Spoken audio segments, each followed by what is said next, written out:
crianças pequenas que, quando vêem desavença entre os pais, não sabe para que lado pender.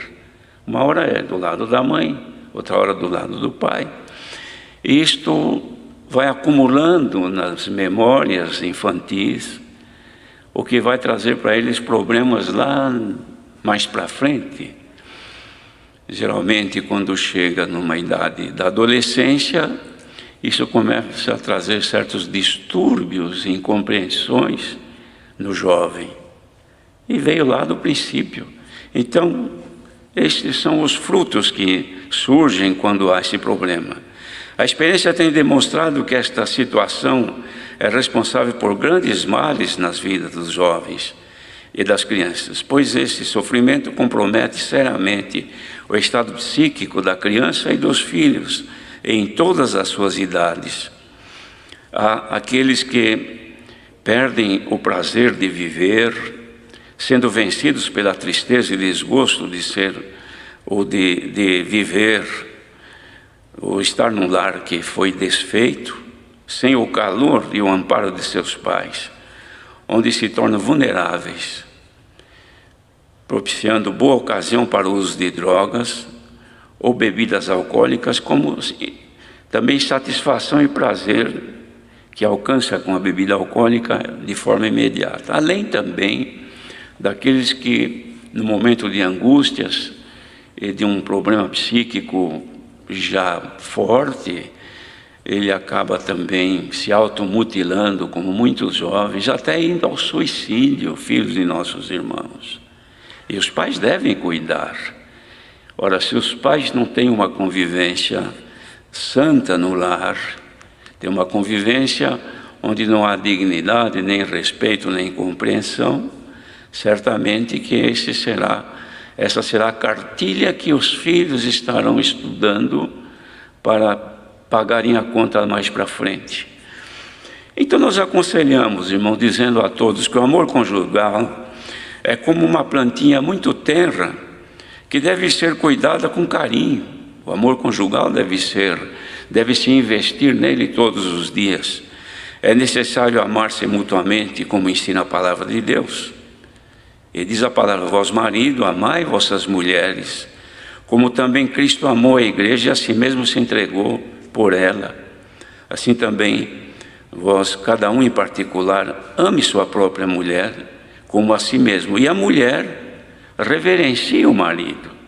Isto está escrito na carta aos Efésios que Paulo escreveu.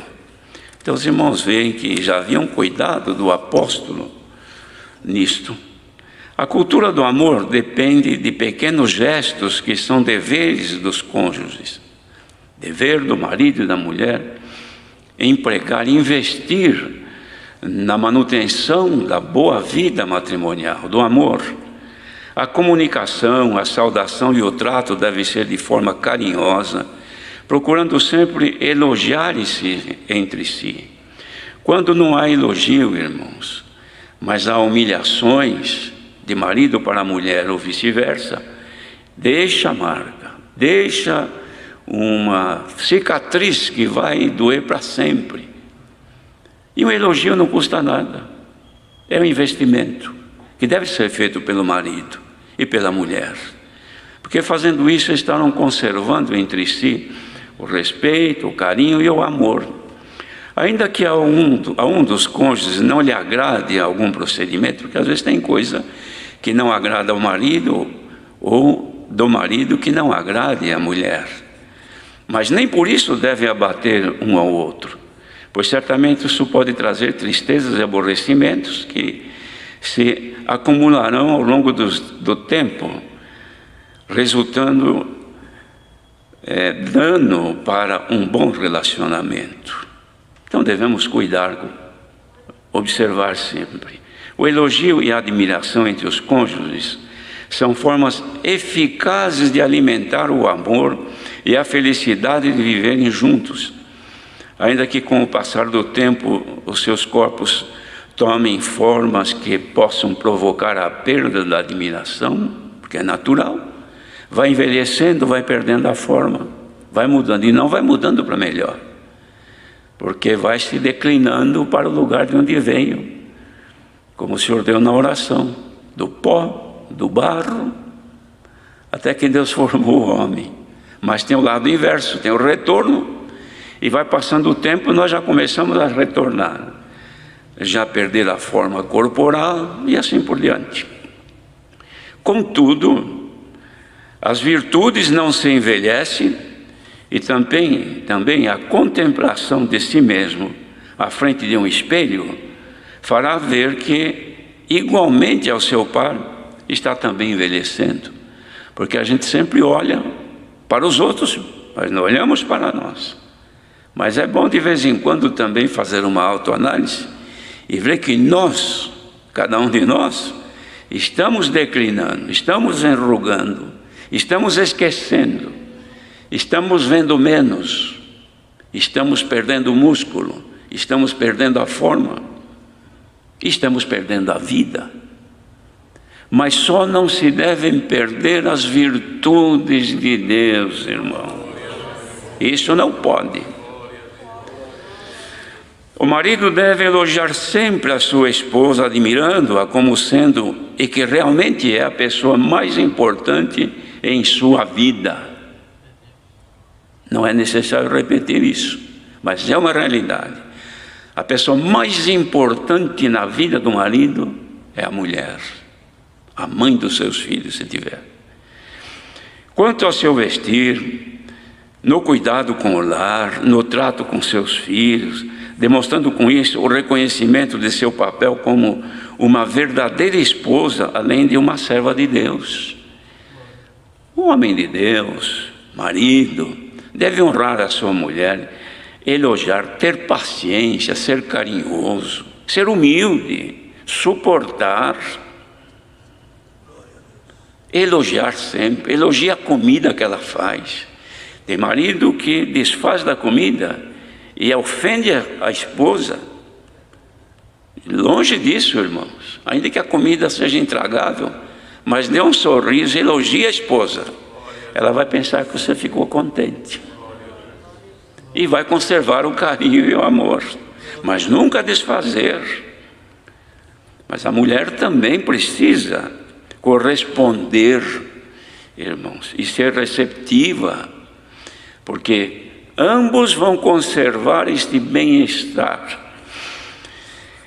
Comparações com pessoas, no sentido de humilhação ao cônjuge, jamais devem existir, devem ser evitadas. Nunca comparar a mulher ou o marido com outra pessoa, no sentido de humilhar. No sentido de exaltar, sim, mas de humilhar, não.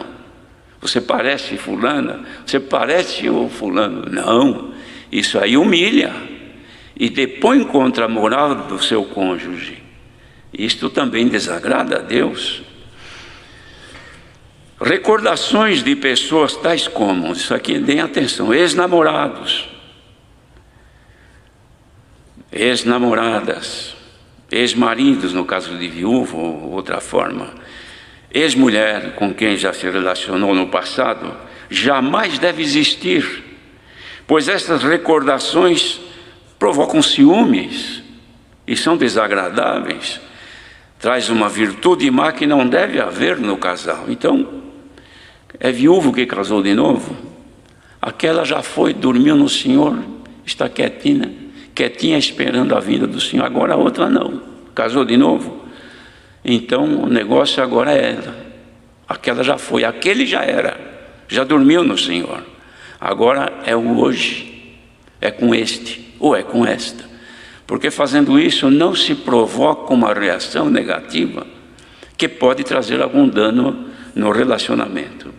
Ao chegar em casa, deve o cônjuge desligar-se dos problemas que o atribularam durante o dia, procurando apresentar somente o bom lado, deixando de lado o mau humor, impaciência, intolerância e até os possíveis maus tratos que são inconvenientes para um bom relacionamento, tanto com o cônjuge quanto com os filhos também.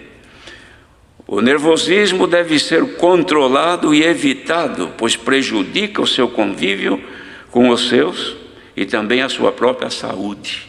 descarregar aquilo que aconteceu durante o dia de mal, de gosto ruim que teve, naquele que chegou e encontrou em casa, irmãos. Isso aí é uma vida retrógrada, isso aí está andando para trás. Nunca. Entrou em casa, problema de fora ficou para trás, só se for coisa boa. Coisa que não é boa, faça logo um filtro.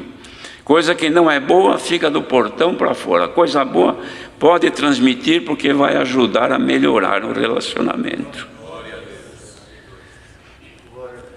Gritos, palavras impróprias, ásperas, deteriora o bom relacionamento.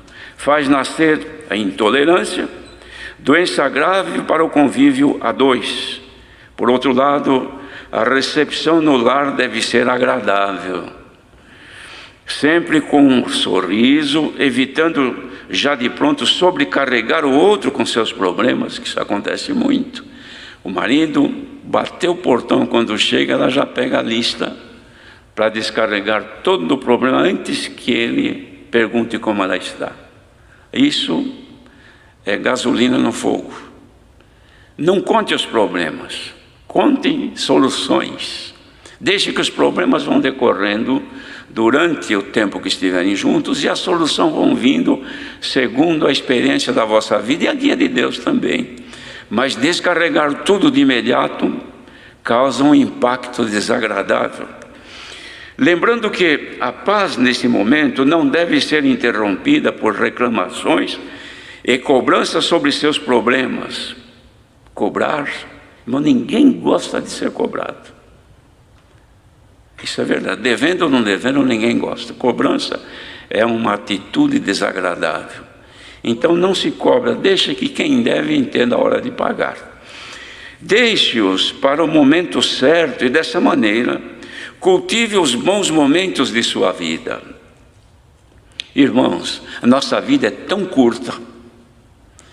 A pessoa casa, o casal se casam, passa muito rápido, vem os filhos, não curte o viver com as crianças, o pai não tem tempo para conviver com as crianças, não sorri, não brinca, não faz a criança feliz, está sempre ocupado. Os irmãos querem ver uma grande doença que tem agora? Eu não tenho aqui que pegar na mão, mas faz de conta que seja isso aqui, uma coisinha chamada celular. O marido chega em casa, mal saúda a esposa, já tira, vai dando trombada nas coisas, vendo mensagem, ou sorrindo, e não sorri para ela, mas sorri para as mensagens. Ela fica olhando, os filhos, esperando um carinho, não tem, fala com o pai, ele não atende. E não dá nem para descrever as coisas, os males que decorrem desta conduta, que todos sabem como, o que acontece e o prejuízo que isto traz.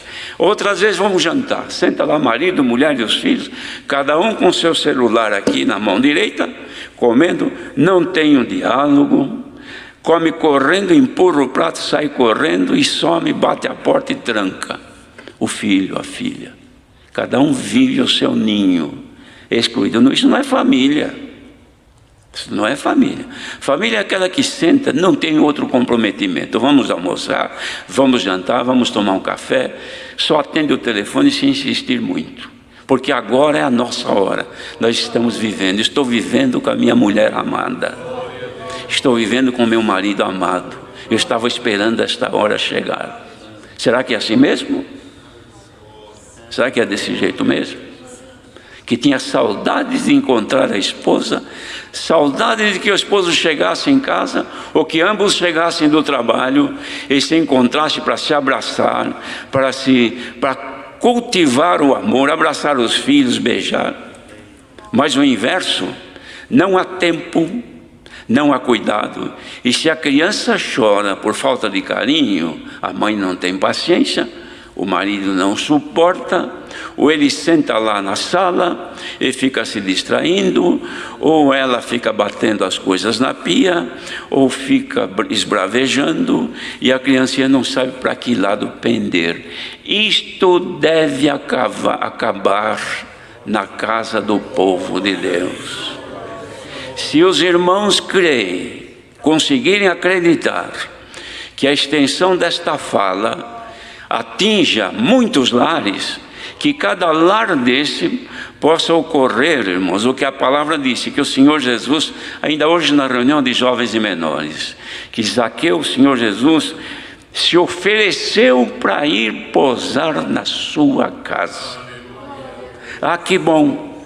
Se continuasse o efeito da palavra de manhã, para jovens e menores, e agora o Senhor oferecesse aqui: vocês querem que eu vá viver com vocês na vossa casa?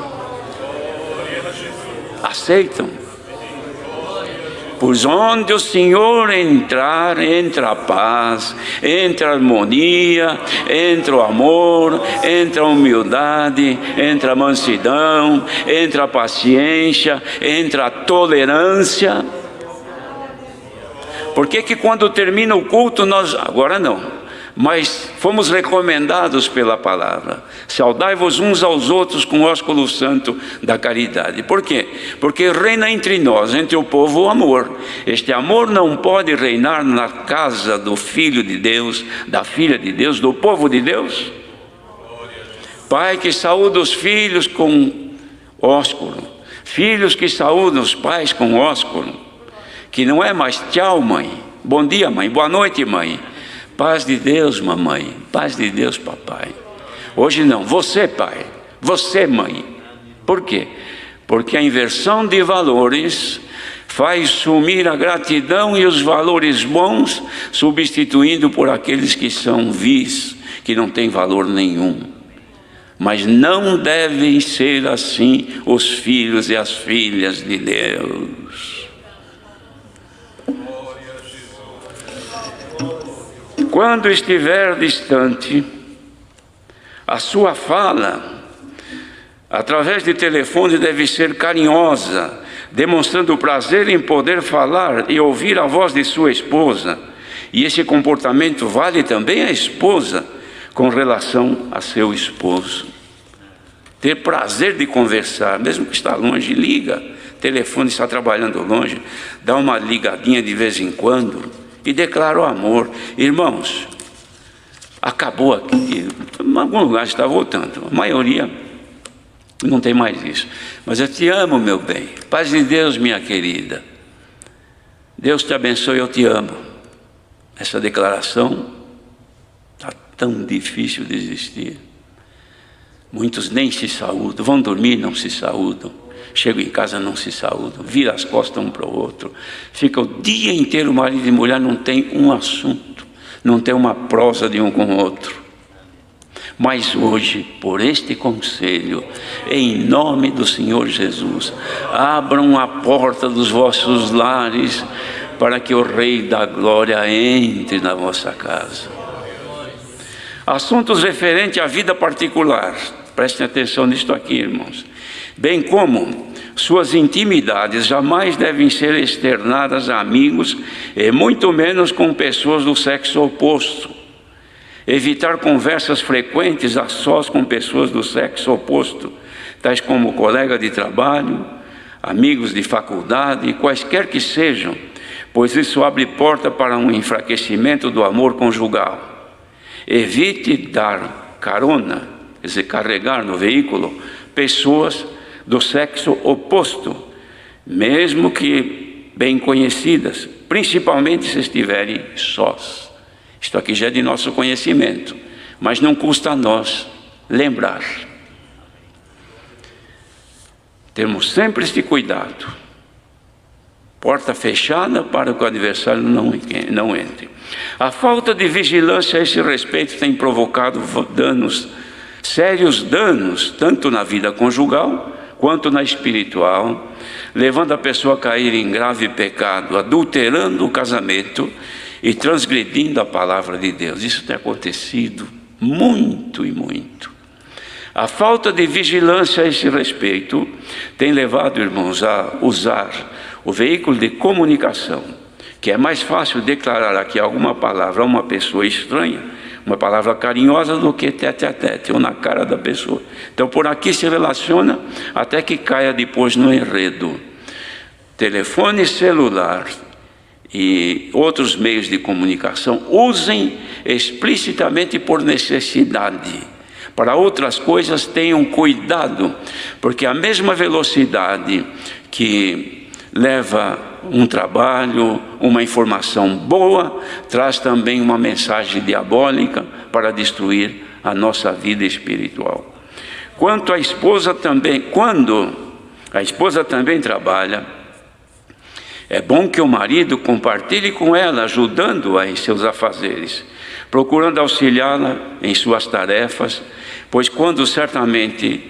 pois assim certamente evitará que surjam entre eles tensões oriundas das preocupações que são naturais.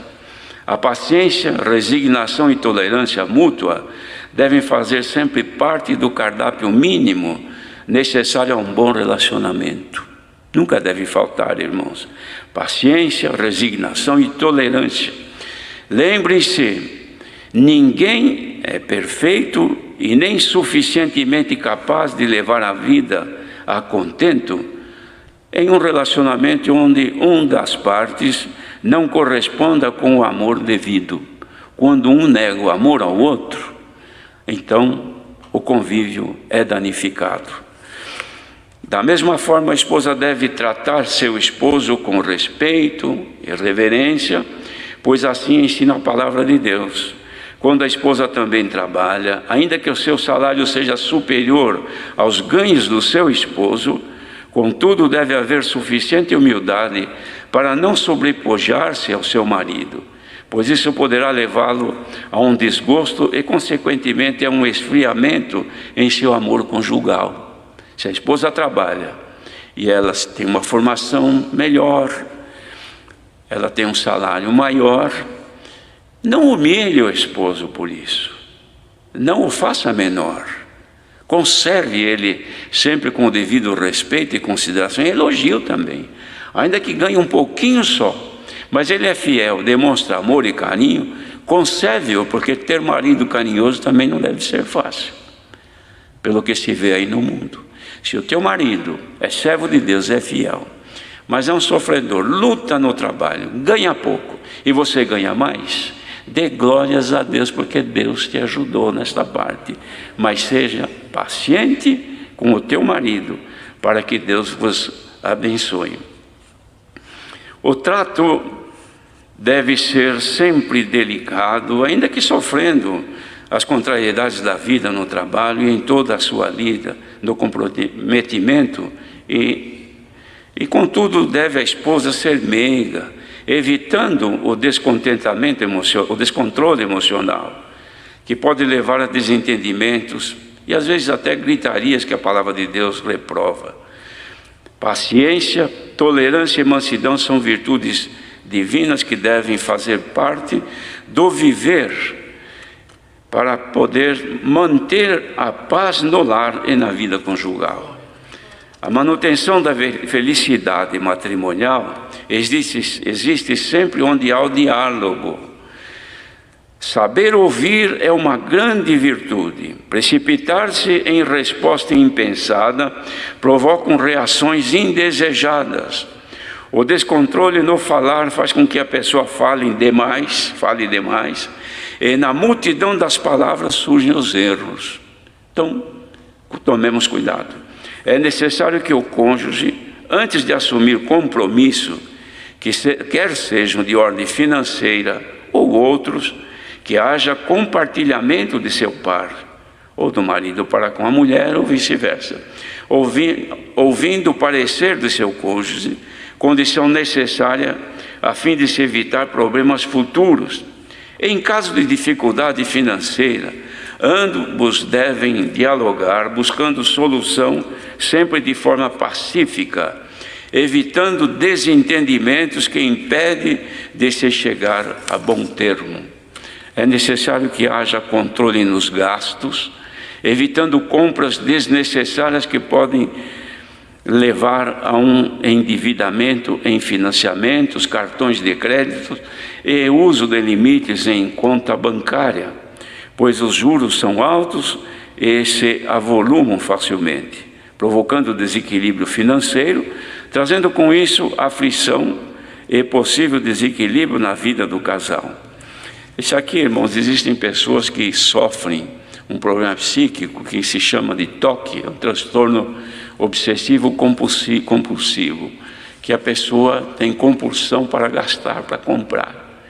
Então sai de casa, não volta de mão no bolso, nem de mão vazia, sempre com um pacote na mão, com alguma coisa. Por quê? Porque a pessoa está ávida por gastar. Tomemos cuidado, porque depois que cai no endividamento, o sofrimento para ambos e para a família é grande. Quanto a filho que deve ser aconselhado a evitar a manifestação de ira, a qual não contribui para um bom entendimento, impedindo a aceitação de conselhos e agradando ainda mais a relação dos pais com filhos. Nunca esquecer que a doçura dos lábios aumenta o ensino. Caso haja divergência entre os cônjuges com relação aos conselhos ou repreensões dadas aos filhos, evitar discordar em frente aos mesmos. Se o marido repreendeu o filho, a esposa não gostou, não demonstre. Acerte isso aí depois, mas não na frente dos filhos, porque isso acaba trazendo um problema que dificilmente se conserta depois. É necessário que o casal sempre procure orar em conjunto, mesmo sendo somente ao deitar-se. A oração feita pelo casal com os seus filhos evita muitos males que são decorrentes da falta de união entre si e os aproxima mais a Deus, tornando-os participantes das suas bênçãos. Havendo algum desentendimento no decorrer do dia, que isso aí pode ocorrer, deve reconciliar-se antes de deitar, cumprindo assim o que diz a palavra: irai-vos, mas não pequeis, não se ponha o sol sobre a vossa ira. Isso está escrito em Efésios. Mas todo homem seja pronto para ouvir, tardio para falar, tardio para se irar. Tiago é quem escreveu. Tenho sempre em mente que seus filhos, ainda que com pouca idade, absorvem todos os sinais do ambiente em que vivem, conhecendo perfeitamente o estado emocional de seus pais, tanto na paz e alegria quanto na guerra. Condição essa que pode enobrecê-los ou depositar em seu subconsciente males que serão sequelas e mazelas, as quais os tornarão reféns de um grande sofrimento em sua vida futura. Filhos formados em lar desajustados são fortes candidatos ao uso de entorpecentes. Guardem bem isso aqui, irmãos. Resumindo, todos esses conselhos estão contidos na palavra de Deus, pois onde existem a caridade, a humildade, a paciência e o temor a Deus, o qual é o princípio da sabedoria, nunca faltarão as suas bênçãos, as quais sempre almejamos. Mas aproveitando, irmãos, perdoem, o tempo já foi, mas é uma oportunidade, tanto de falar quanto de ouvir. Não é que eu gosto de falar muito, mas também não queria perder essa oportunidade tão boa que Deus está dando hoje. Mas eu queria falar só um pequeno detalhe com respeito à manutenção do bom viver matrimonial e também da atenção do papel de marido e do papel de mulher. O apóstolo Paulo ensinava, dizendo assim, que precisavam ter cuidado os casais para não prejudicar um ao outro, mas se houvesse necessidade de aplicar-se a oração ou uma comunhão maior com Deus, que fizesse isso de pleno consentimento entre ambos e depois voltasse à normalidade para não dar ocasião ao adversário. Isto quer dizer o seguinte: o marido deve ser marido da sua mulher, ter o papel de marido, de homem, como diz a palavra, e a mulher também deve corresponder com o marido, porque quando existe divergência e deficiência nisso, portas se abrem para espíritos malignos entrarem e trazer ofertas e levar embora fora da graça e destruir casamentos. Outra coisa, aplicar-se à oração. Há irmãos e há irmãs também que querem consagrar-se a Deus, que querem orar e buscar, e ler a Escritura, e dedicar-se em comunhão, e consagração, mas esquece da mulher, esquece do marido, esquece que é casada, que tem marido, que devem conviver-se mutuamente. E então está defraudando o marido. Ele está sofrendo porque ela quer ser mais santa. Ou ela está pagando a conta alta porque ele está se santificando. Não convém que aconteça isso. Se houver necessidade de uma consagração maior a Deus, que haja consentimento mútuo. Paulo exortou assim, de ambos. Mas depois voltem à normalidade, para que não haja porta aberta para o adversário. Porque temos, irmãos, notícia de muitos lares e casamentos que se desfazem quando não há atenção de um para com o outro. E vai ver por quê? É que esfriou o amor. Não gosto mais dela, eu não gosto mais dele. Perdi o amor, esfriou. Por que esfriou o amor? Por causa, irmãos, da imprudência. Mas hoje, em nome do Senhor Jesus, recebo este conselho, que isto trará bem a vossa vida conjugal, familiar e espiritual também. Deus seja louvado. Amém. Alguma coisa aqui?